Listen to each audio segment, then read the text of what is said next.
你小点声行不行？我没有当人家小三，只是说这个人对我特别的好，我有点害怕。我告诉你，再好的男人都不能要，他就是个渣男，都有老婆了。我告诉你啊，你千万要跟他保持距离，听到没有？哎呀，我跟他不是你想象中的那个样子，真的什么都没有。哎，你还替他说成好话了，我气死我了！你要是不跟他保持距离，我就跟你绝交。哎，好了，薇薇，我知道你对我好，你放心吧，我跟他真的什么都没有，真的什么都没有。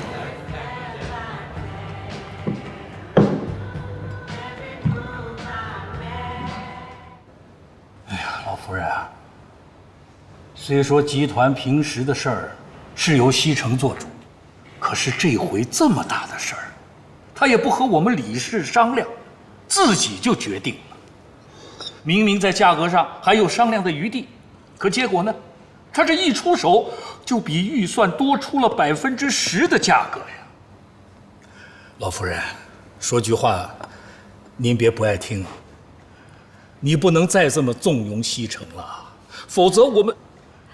老李啊，你别这么激动。收购阿里品牌的事儿，那是集团早就做出的计划。西城只不过是在价格上面提了一提，也不是什么大事儿。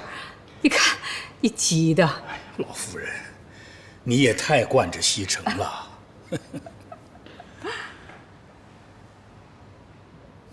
李叔，您来了。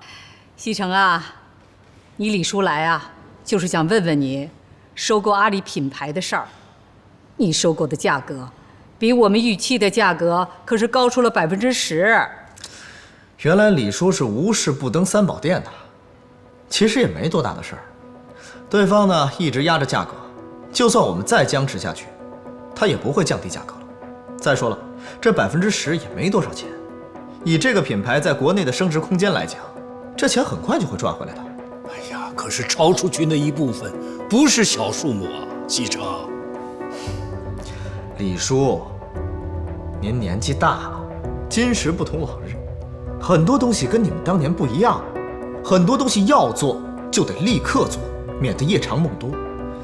奶奶，我有点累了，我上楼休息了。老夫人，你看见了吧？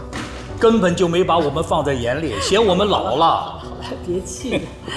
孩子有一句话说的是对的，年纪大了生不得气。